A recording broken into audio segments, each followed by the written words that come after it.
유럽 최고 강국 프랑스가 미국의 전략 무기를 버리고 한국산 무기를 선택했다는 충격적인 소식이 전해졌습니다. 미국 국방부는 즉각 대응에 나섰고 유럽 전역에서는 격렬한 논쟁이 벌어지고 있다고 하는데요. 이 거대한 변화의 중심엔 바로 한국산 무기가 있었습니다. 도대체 어떻게 한국이 세계 최강 대국들의 안보 전략까지 흔들게 된 걸까요? 그 놀라운 반전의 이야기 지금 시작합니다. 한국이 그 대안이라는 게 말이 됩니까? 동아시아 공장에서 만든 조립 무기를 우리 유럽 전략의 핵심으로 쓰자고요? 앙투안 르구아 의원의 조롱 섞인 목소리가 프랑스 국회 국방위원회 회의실에 울려 퍼졌습니다. 그의 얼굴에는 경멸이 가득했고 회의장 안이 순간 얼어붙었죠. 저는 스웨덴 국방부 소속 안보 전략 분석가 안드레아스 레프그렌입니다. 러시아의 우크라이나 침공 장기화로 유럽 각국이 긴장하던 그날, 저는 프랑스 국회 국방위원회 비공개 작전 자문회의에 참석했죠.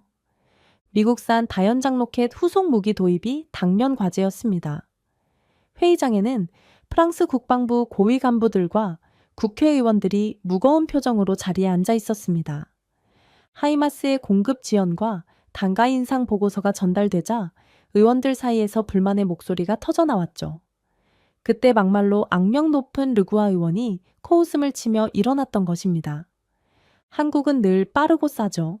그게 장점이긴 한데 전투라는 건 정밀성과 판단의 문제입니다. 우리같이 경험 많은 군대에 그 정도 기술이 어울릴까요? 침묵이 흘렀고 몇몇 인사들은 얼굴을 찡그리며 고개를 숙였습니다.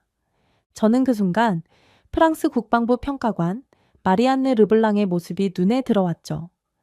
말없이 펜을 움켜쥔 손가락에 힘이 들어가 있었죠.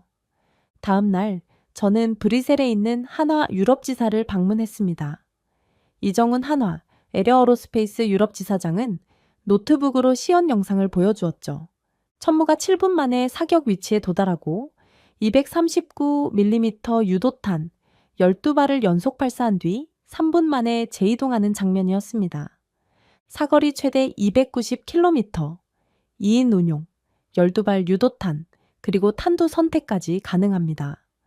이정훈이 차분하게 설명했죠. 르블랑이 날카롭게 물었습니다. 정밀도는 어떻습니까? 하이마스급입니다. 하지만 납기는 절반이고 정치적 조건도 없습니다. 이정훈의 대답은 단호했죠. 르블랑은 화면을 응시하며 중얼거렸습니다. 싸고 빠른 것만으론 설명 안 되는 정밀함이네요. 며칠 후 저는 우연히 국방부 비공식 분석 보고서가 유출된 것을 발견했죠. 보고서 제목은 미국산 무기 대안 검토 및 동아시아 방산 기술 분석이었습니다. 요약문단에는 이렇게 적혀 있었죠. K239 천무는 나토 기준 이상의 성능을 가진 유일한 대체 자산으로 평가됨. 하이마스는 미 정치적 영향력에 과도하게 종속됨. 그 문서를 덮으며 말했습니다. 우리는 늘 미국의 군수 창고에 의존해왔는데 이젠 생각을 바꿔야 할 때야. 저는 그 순간 한때 전쟁의 폐허에서 벗어나 이제는 세계 최고 무기를 만드는 나라로 우뚝 선 한국의 위상이 유럽 군사 전략까지 바꾸려 하고 있음을 실감했죠. 과거 우리가 무시했던 그 나라가 이제는 미국과 어깨를 나란히 하고 있었습니다. 국방부 보고서가 유출된 지 이틀 후 폴란드에서 충격적인 소식이 들려왔습니다. 바르샤바에서 폴란드 부총리 겸 국방부 장관 야쿠프 노바크가 정역적인 기자회견을 열어 선언했죠. 우리는 더 기다리지 않습니다. 한국산 천무 288문을 도입하며 자국 생산까지 추진하겠습니다. 노바크 장관의 목소리에는 확고한 결의가 담겨 있었습니다. 프랑스 기자들이 즉각 질문을 던졌죠. 왜 미국 하이마스가 아닌가요? 노바크는 단호히 답했습니다.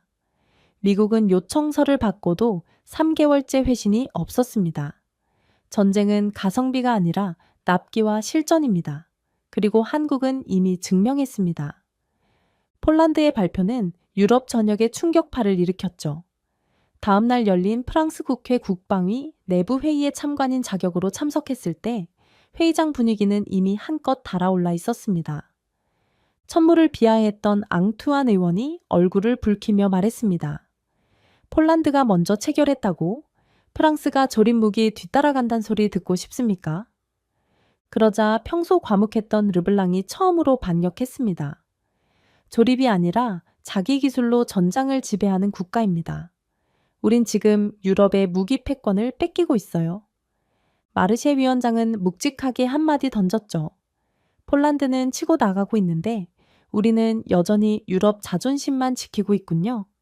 그 자리에서 토론이 격렬해질 때 제 태블릿으로 메일 한 통이 도착했습니다. 천무와 하이마스 비교 도표에는 놀라운 내용이 있었습니다. K239 천무는 사거리 80에서 290km, 다탄두 원격 조작 가능, 유럽 다수국 수출 검토 중이라고 명시되어 있었습니다. 반면 하이마스는 사거리 80에서 300km, 탄약 미국 독점, 최소 2년 납기, 도입 비용 2.3배 상승으로 평가되었죠. 가장 충격적인 것은 맨하단 나토 평가관의 메모였습니다.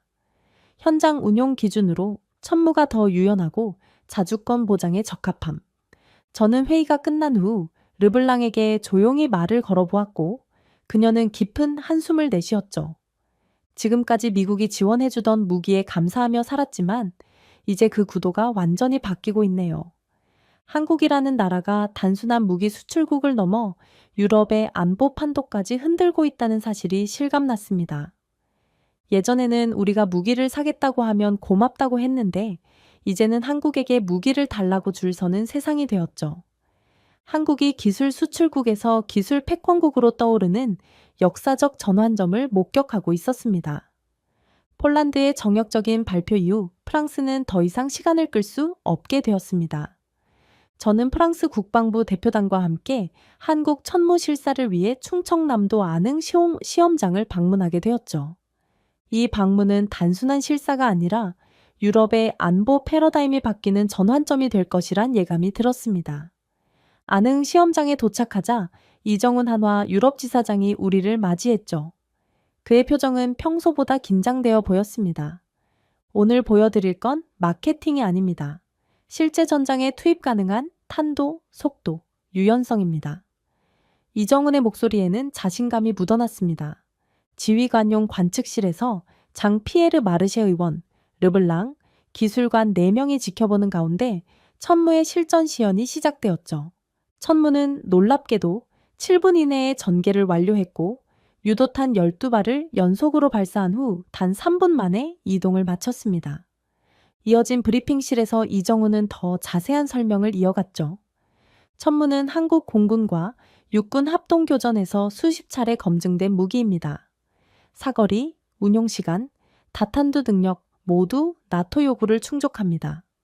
스크린에는 2022년 아랍에미리트 훈련, 2023년 사우디아라비아 접경 시뮬레이션, 그리고 2024년 폴란드 동부 방어훈련에서의 천무 명중 영상이 차례로 상영되었습니다. 영상 속 천무의 정확성과 운용 속도의 회의실안이 다시 조용해졌죠. 장 피에르가 뜸을 들이다 물었습니다. 우리가 하이마스를 선택하는 건 어떻게 생각하십니까? 이정훈은 단호하게 답했죠. 하이마스는 좋은 무기입니다만 프랑스의 요구에 맞게 조정되지 않습니다. 그에 반해 천무는 커스터마이징이 가능하죠. 그 말을 듣는 순간 저는 이것이 단순한 무기 구매가 아니라 국가 안보 철학의 문제임을 깨달았습니다. 유럽이 미국 의존도를 낮추고 새로운 협력 관계를 모색하는 중대한 순간이었죠. 실사 내용이 언론에 공개되자 프랑스 주요 언론 르 몽드와 피가로는 한국 무기의 실체라는 제목으로 특집 기사를 내보냈고 소셜미디어와 군사 포럼에서는 반응이 폭발적이었죠. 그런 걸 왜 지금껏 숨겼지? 유럽이 동양 무기에 배워야 한다는 시대가 온 듯하네. 한 사용자가 올린 글이 수천 개의 공감을 받았고 큰 반향을 일으켰습니다. 국방위 공식 여론조사에서는 미국산 대신 한국산 천무 도입에 찬성하는 비율이 62%에서 74%로 급상승했죠. 비행기로 돌아오는 길에 저는 창밖을 내다보며 생각에 잠겼습니다. 우리는 그동안 한국이란 나라가 이룬 기술적 성취를 제대로 보지 못했습니다. 그들이 만든 기술은 단순한 복제품이 아니라 전쟁과 평화의 경계에서 단련된 독자적 철학의 산물이었죠. 우리 세대가 그들을 단지 값싼 노동력의 나라로만 여겼던 시절이 있었는데 이제는 그들의 기술이 우리의 안보를 결정짓는 시대가 온 것입니다. 프랑스로 돌아온 지 사흘 만에 르블랑은 국방위에 정식 보고서를 제출했습니다. 고위 관계자들이 모인 자리에 저도 참석하여 내용을 확인할 수 있었죠. 보고서 제목은 K239 천무 도입의 전략적 가치평가였습니다. 그 내용은 단순한 무기 평가를 넘어선 전략적 분석이었습니다. 보고서에는 천무의 납기가 10개월, 비용은 하이마스의 60% 수준이며 유럽 내 현지 생산 가능하고 기술 도입 및 커스터마이징도 가능하다는 등 상세히 기록되어 있었죠. 르블랑의 발표를 듣던 마르쉐 위원장의 표정이 점점 깊어졌습니다. 이건 무기가 아니라 외교 전략이군요. 미국이 우릴 도와주는 게 아니라 통제하려 든 것으로도 생각이 드네요. 마르쉐의 눈빛이 날카로워졌죠. 천무 도입 검토 소식이 언론에 공개되자마자 프랑스 주요 방산 기업들인 엠베데아와 탈레스 등이 강력한 로비 활동을 시작했고 그들의 주장은 명확했죠. 한국 무기는 프랑스 기술 시장을 교란할 수 있습니다. 자국 무기 체계와 호환되지 않을 수도 있습니다. 한 방산 기업 임원이 국방위 청문회에서 증언했습니다. 하지만 르블랑은 냉정하게 반박했습니다. 문제는 호환이 아니라 우리가 3년 내에 전투 준비를 마칠 수 있느냐입니다. 저는 이 논쟁이 단순한 무기 도입 문제가 아닌 국가 전략의 근본적 전환점임을 직감했죠. 그리고 그 변화의 중심에 한국이 서 있다는 사실이 놀라웠습니다. 프랑스 대통령 안보보좌관실에서도 천무 도입 검토 보고를 받기 시작했습니다. 내부 회의의 특별 참관인으로 초청받은 저는 대통령 수석 보좌관의 발언을 직접 들을 수 있었죠. 만약 이걸 한국 무기를 도입하면 미국은 어떻게 반응할 것 같나? 그가 회의실을 둘러보며 무거운 목소리로 말했습니다. 그리고 한국은 그걸 감당할 외교력이 있는가? 그의 질문에 잠시 침묵이 흐르다가 마르쉐 위원장은 자리에서 일어나 반문했죠. 그 질문, 지금 한국보다 우리가 먼저 던져야 할 질문 아닙니까? 회의가 끝난 후 복도에서 르블랑과 마주쳤습니다. 그녀의 표정은 무거웠지만 눈빛은 단호했죠. 70년 동안 우리는 미국이 안보를 보장해준다는 믿음 아래 살았지만 지금 우리가 필요한 건 미국의 통제가 아닌 진정한 협력을 제안하는 새로운 파트너예요. 저는 고개를 끄덕였습니다. 우리 세대는 늘 서양과 동양의 경계를 명확히 두고 살아왔습니다. 미국은 주도하는 리더였고 아시아는 따라가는 팔로워였죠. 하지만 이제 한국이란 나라가 그 경계를 무너뜨리고 유럽의 안보 구조까지 재편하려는 상황이 펼쳐지고 있었습니다. 한국은 더 이상 기술을 수입하는 나라가 아니라 안보의 철학을 수출하는 나라가 되었죠. 프랑스 대통령실의 미국 국방부 채널을 통해 메시지가 도착한 것은 천무 도입 논의가 본격화된 직후였습니다. 비밀 외교 채널로 전달된 메시지의 내용은 간단했지만 그 무게감은 결코 가볍지 않았죠.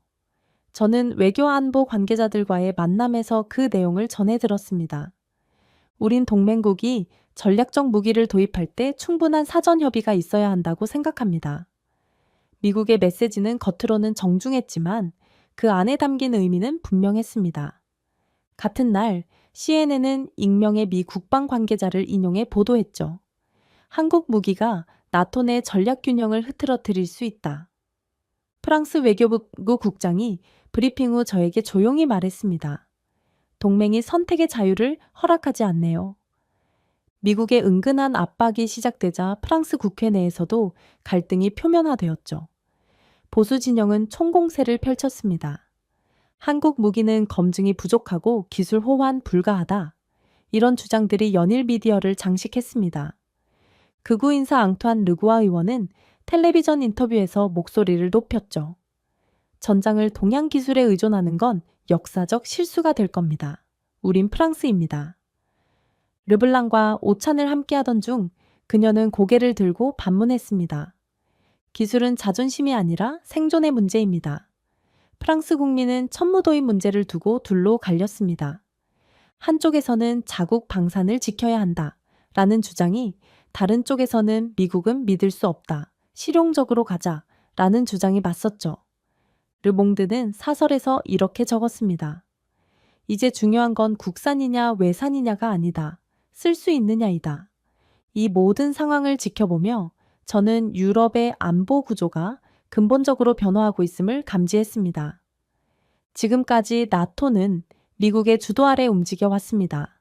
하지만 한국이라는 변수가 등장하면서 그 균형이 흔들리기 시작한 것이죠.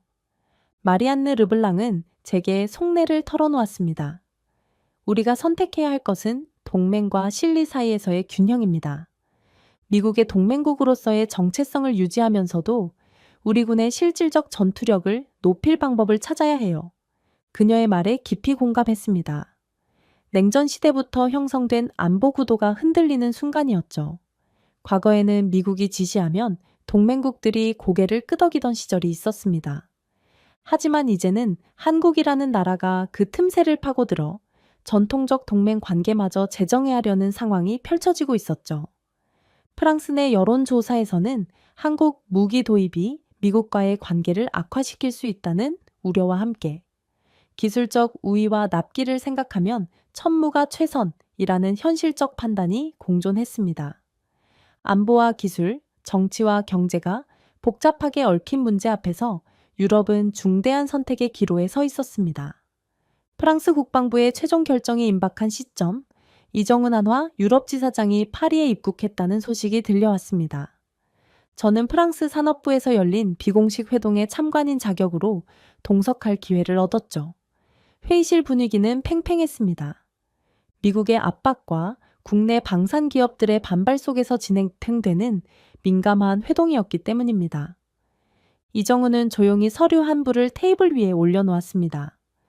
우린 방산을 팔지 않습니다. 전략을 공유합니다. 그의 말에 참석자들의 시선이 집중되었죠. 제안서에는 천무백문 도입, 프랑스 현지 조립 가능, 일부 탄약 기술 이전 협상 가능, 유럽 내 공동 연구 가능성 등의 내용이 담겨 있었습니다. 단순한 무기 판매가 아닌 기술 동맹을 제안하는 내용이었죠. 마리안느 르블랑은 서류를 꼼꼼히 검토한 후 중얼거렸습니다. 이건 무기 수입이 아니라 우리를 새로운 기술 질서 안으로 끌어들이는 계약이에요. 그날 저녁 대통령 관저에서는 안보 관련 긴급 회의가 소집되었습니다. 안보보좌관이 대통령에게 보고하는 자리였죠. 저는 참관인으로 자리에 함께했습니다.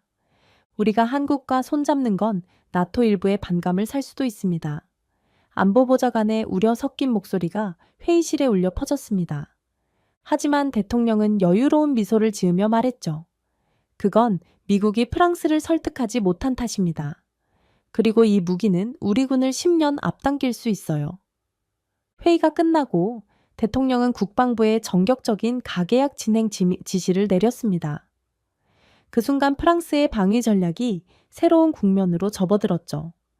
다음 날 저녁 파리 국방부 청사에서는 정역적인 공동 기자회견이 열렸습니다. 이정훈과 르블랑이 나란히 선 모습은 상징적이었습니다.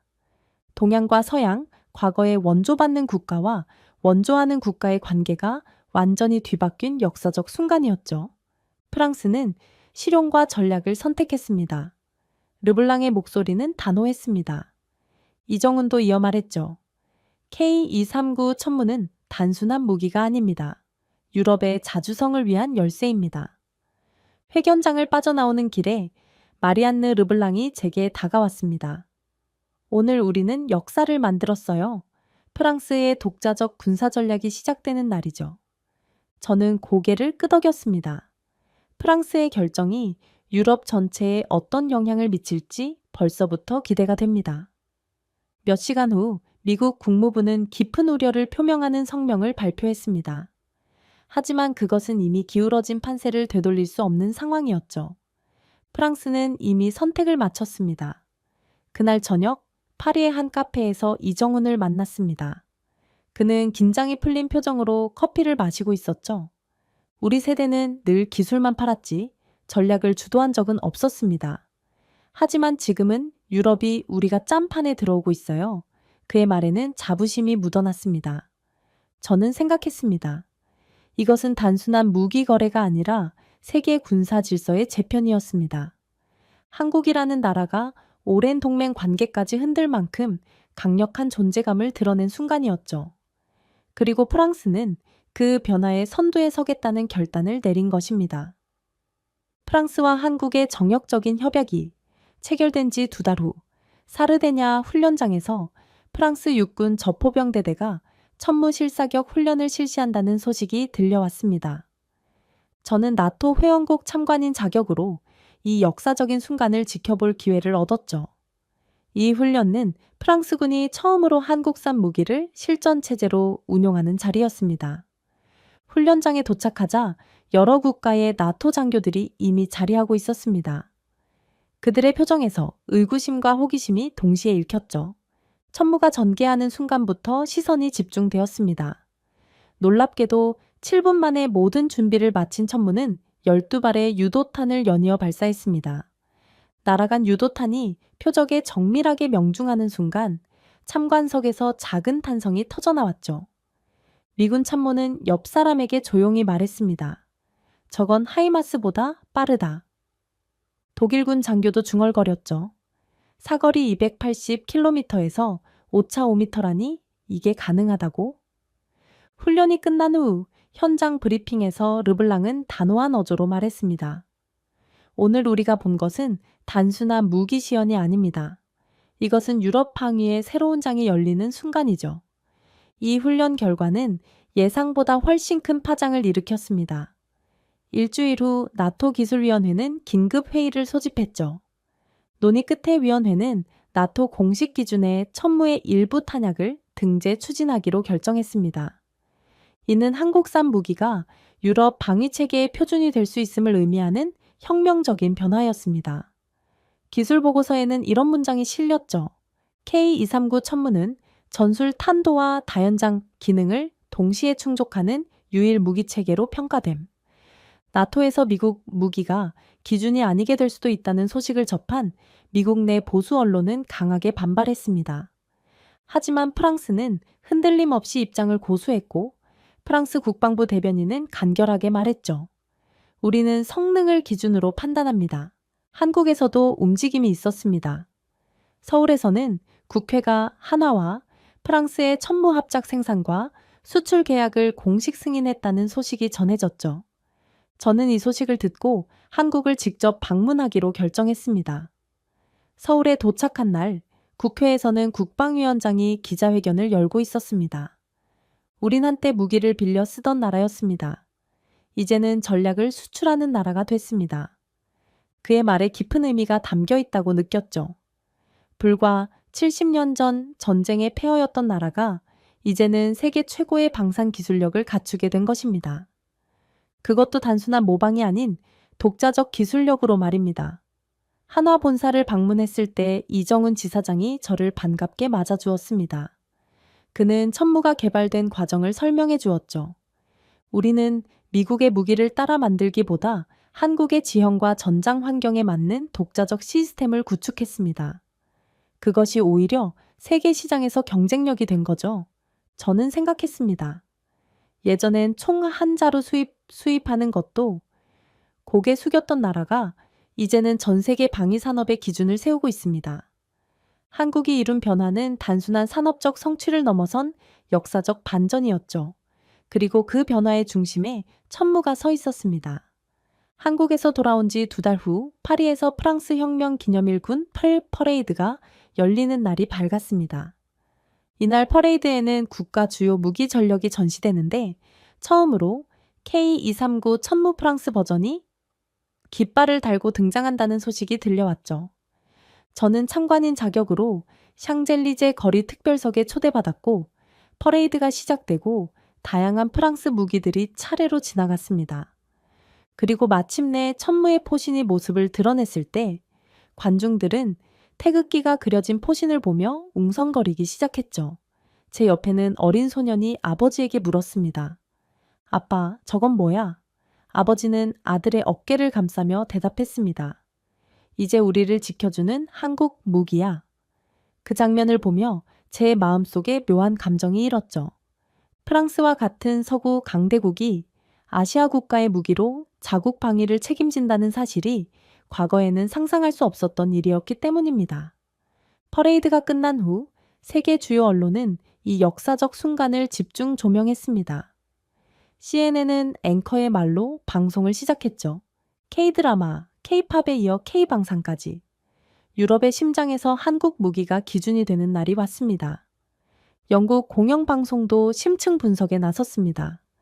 한국은 방산을 통해 외교, 기술, 전략을 수출하는 국가가 됐다. 이제 더 이상 대체제가 아니다.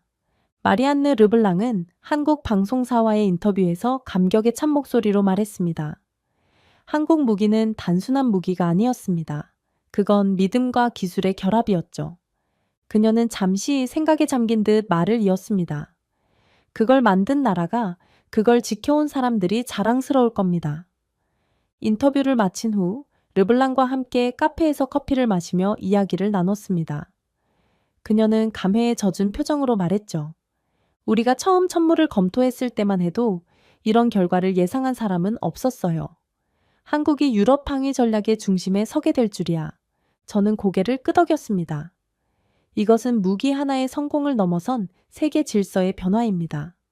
동쪽과 서쪽의 경계가 허물어지는 순간이죠. 다음 주 나토 정상회의에서는 천무 체계를 기반으로 한 새로운 유럽 방위 협력 체계가 논의된다는 소식이 들려왔습니다. 이제 한국은 단순한 방산 수출국이 아니라 글로벌 안보 전략의 설계자로 자리매김하고 있었죠. 불과 70년 전 전쟁의 잿더미 속에서 미국의 원조로 겨우 생존했던 나라가 이제는 세계 최강대국들의 안보 전략을 바꾸고 있습니다. 그들이 만든 무기는 단순한 철의 덩어리가 아니라 세계 질서까지 재편하는 역사의 변곡점이 되었죠. 한국이 이룬 성취는 단순한 기술적 발전이 아니라 세계사의 흐름을 바꾸는 위대한 도전이었습니다. 자, 오늘의 이야기는 여기까지입니다. 오늘 우리는 단순한 무기 하나가 70년간 이어진 세계 안보 질서를 뒤흔든 놀라운 이야기를 함께 살펴봤습니다. 한국의 천무는 단지 포신과 발사대가 아니라 기술 독립의 상징이자 새로운 세계 질서의 시작점이 되었습니다. 한때 무기를 빌려 쓰던 한국은 이제 세계의 전략을 설계하는 나라가 되었습니다. 앞으로도 세계 곳곳에서 펼쳐질 한국 기술의 새로운 기적을 기대해 주세요. 지금까지 우인스의 수진이었습니다. 오늘도 끝까지 함께 해주셔서 정말 감사합니다. 당신만의 해외 감동 이야기가 늘 당신 곁에서 따뜻한 순간으로 남길 바랍니다. 다음에도 따뜻한 이야기로 다시 찾아올게요. 수진이랑 우인스 다음에도 함께해요. 오늘도 행복한 하루 되세요. 사랑합니다.